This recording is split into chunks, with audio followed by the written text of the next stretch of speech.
There you are! Hello and welcome. This is our first episode ever of our new video blog, or vlog if you're really hip, called Books, Boots, Booze. And I have my boots, as you can see. I have my booze, and as always we have lots and lots of books. Always have books. I am your host, Dylan Thomas Good. The author of things like Woof and Lanterns in the Windows and Swimming in Sand and many, many other things to come. And we're going to be looking at everything that has to do with the writing community and the writer's life on this show. Whether it's novels, songwriting, poetry, even one of my favorite things, screenwriting and film. We'll be doing a lot of that stuff too in coming weeks. So, sit back, subscribe, tell all your friends, tell your enemies. They'll probably like it even better. And let me know in the comments what you want to see, how things are doing, what's bouncing around in your wonderful creative space. This first episode is going to be about writers' conventions and gatherings and, all those types of things where they get 2,000 writers together at one time and expect us to do something with it. Like me, you've probably wondered what exactly is the best thing to do at a writers' convention. Which one should I go to? What's the whole point of going to these? Because you've decided you want to be a creative writer, or you want to make it into a profession, or attempt to do so at least. And there's got to be a way around the whole query letter rejection, wash, rinse, repeat thing that we all go through. And there's a lot of questions that surround which way to go. Should I do local conventions? Should I do big ones? What's the cost? We're going to answer all those questions in the next few minutes, and I've got a lot of info to give you, so let's go ahead and just hop right to it. Alright, I hate to be crass, but the best place to start is probably with expenses. Yes, there are a lot of expenses that are incurred when you go to a writing convention or a conference. Probably the main thing that people are going to be faced with as far as sticker shock is the actual registration cost itself. Per day, you're looking at a cost between $100 and $300, and no, I'm not kidding. So zero out that 401k right now. So yes, there's registration costs. You've got accommodations, you've got transpo and parking. Don't forget about parking in big cities. That's always fun. Of course, your usual stuff. Plus, you want to take some money for books. If they're having a book sale, you're going to want to schmooze. You're probably going to buy a few books. That can add up really, really fast. But I will say that a lot of booksellers and publishers that are having tables at these places, they'll offer some deeply discounted books, and so it's actually a good deal. Also, for some of you folks out there that actually can write this off as a business expense, do save all your receipts. I know I'm telling you something you already know, but yeah, definitely keep them to the side for tax purposes, and if anything, keep them in a Ziploc bag so you have them all in one place and you don't spill any booze on them. Another thing that's going to contribute to your gigantic workload that you're going to have to carry around with you, if you insist on bringing a laptop, get a small one. Don't bring some kind of 2013 gigantic Dell 5-pound thing that you could beat someone to death with. Bring yourself something small like a Chromebook or some form of netbook. I think HP has some now. And they've got some really, really great things out there now that you don't have to have a hernia or be a circus strongman to carry around for a few days. So yeah, definitely look into the smaller note-taking devices. However, if you do opt for the electronic route rather than taking a steno pad, take the steno pad anyway. You never can tell when your battery's going to crap out or you're going to have some kind of technology issue. So make sure you've got 2 pens, not one, 2 pens and a steno pad so you can take some notes. Because man, if you spend $2,000 to go to a convention and all of a sudden you can't take notes, yeah, not a good day. All right, let's talk about who you're sleeping with. Literally.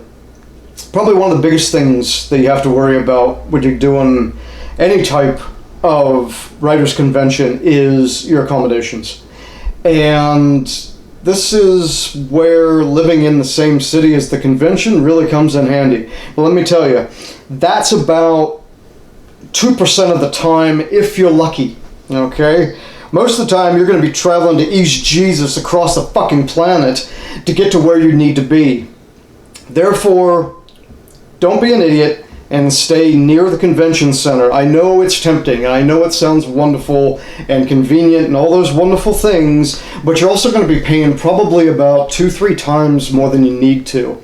So this is where Airbnb and VRBO are your best friends. I can guarantee you can find something cheaper, quieter, and probably bigger with a vacation rental, especially if you're staying for more than 2 or 3 nights. It really does pay off. Also, these really come in handy when the guest hotels sell out. And trust me, they will. And if you're not jumping on this stuff right off the bat, you do run the risk of not being able to stay at the host hotels or whatever they want to call themselves these days. Another good thing about rentals is that they have kitchens, and this can save you a lot of money on fixing your own stuff, brown bagging it, like I said, so you don't have to pay the exorbitant $9 sandwich fees. And not only that, but for all you folks who have allergies or intolerances, you can have a much better foothold on your food intake if you can get a place with a kitchen. All right, congratulations. You've gotten a flight, you've stayed in a hotel, you've gotten your transportation, and you got your food, and you're packed, you're actually ready to go to the goddamn convention. Isn't that fantastic? Okay, well, hold up there. There's a few things that you need to know. First of all, you're going to have to plan ahead. Look at, very closely, look at the schedule for the convention, okay? All the panels that they're going to have. There's at least usually 2 to 5 going on at one time. And unfortunately, you're going to have to pull off some Sophie's Choice kind of shit to decide which ones you want to do. And it's going to hurt because these are some hard choices to make, especially if you're going for something specialized and say you're going to try to find an agent, or you're trying to get into screenwriting, or you're a poet and you really want to, interface with that crowd. Some of these conventions have 6 senses of humor, and they like to put all this stuff, all these same things at one time. And so you're going to have to choose between, this panel or this panel. When it comes right down to it, go with the one that's going to further your career. That's the best thing I can say. Your gut's going to tell you what to do and what's interesting and what the best possibilities are. But yeah, when it comes right down to it, if you're really serious about getting into professional writing, always, at these things, always do what you think is going to be best for your writing career. I can't tell you what that is. Only you can. Only you. Another word of warning, any panel that has something to do with getting an agent, get there early. Real early. Try to sit in the front if you can. These things are going to fill up until they're bursting. If you don't get in the first 2 to 3 minutes of them opening the doors, you will be sitting on the floor if you're lucky. So just letting you know, those are definitely by far the most popular things at writing conventions. Everybody wants to get an agent. Everybody wants to schmooze. Everybody wants to somehow rub shoulders with the people that have already made it and that can make the big decisions. With those, big publishers and, all those things. I can tell you right now, half of those people don't know shit about shit, but half of them do. So just to be safe, get there early. Another thing, another argument for getting there early is if you have any type of hearing problem, that's another reason to get there early. Some of these things take place in cavernous rooms. Very big auditoriums, very, very expansive. And for whatever reason, they're not always equipped with microphones. I don't know why, but make sure, like I said, if you've got any type of hearing problem or you think that you might have an issue with the way the acoustics are, get your ass up front, even if it means having to sit on the floor because people have already taken all the areas in front of the panelists. About wheeling and dealing. Okay, so you go to one of these things and now you've got someone's attention. All right, so what do you do?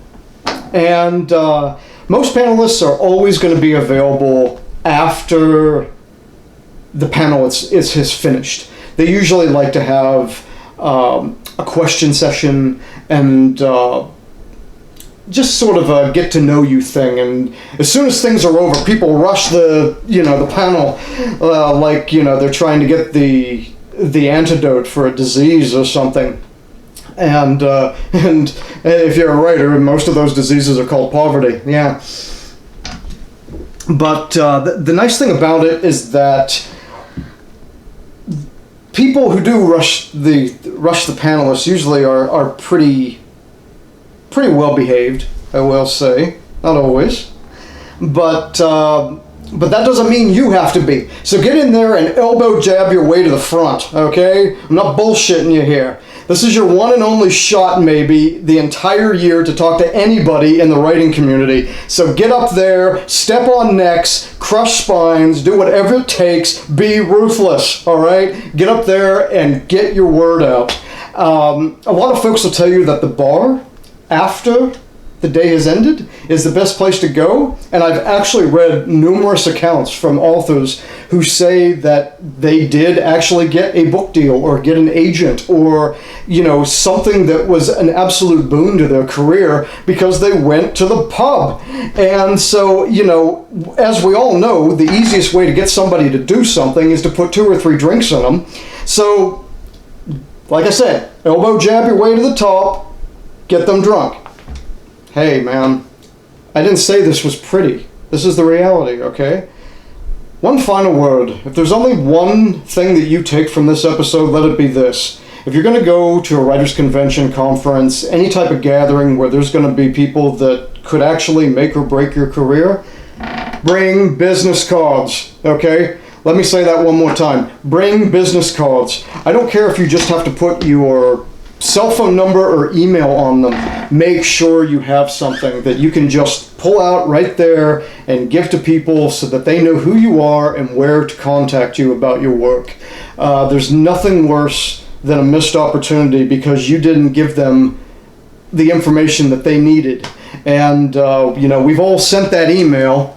We've all sent that query email where we forgot to put the attachment on it. Shit. Did that back in 1999 or whatever. It's still haunting me to this day. But yeah, suffice to say, yeah, make sure that you get them. I don't care. Go to Costco, go to Vistaprint or whatever the hell it's called online. Just get 500 of those fuckers. I don't care what design you put on it. The crazier the better, probably, because then they're going to remember it. But yeah, go ahead, get yourself some business cards. Trust me, they're going to come in handy. Not only at conventions, but sometimes when you meet someone, put a few in your wallet or if you purse or whatever you have on you, make sure you have a few, because let me tell you, man, it really comes in handy. So that's it. You made it through the first episode of Books, Boots, Booze. Thank you so much for being with me. I'm looking forward to seeing you again. We're going to probably be doing these about once or twice a month, and in you know, in the future, I'm going to have some guests on. I'm already starting to put out feelers for that, and I've got a lot of ideas banking around in here. But be sure to subscribe and go down there and leave me your comments. Let me know what you want to see on future shows and what's important to you as a writer.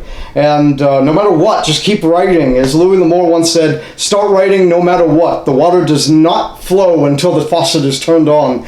So I know you can do it, can't you? Can't you? Good. Get out there and do it. I know you can. Thank you so much for being with me, folks.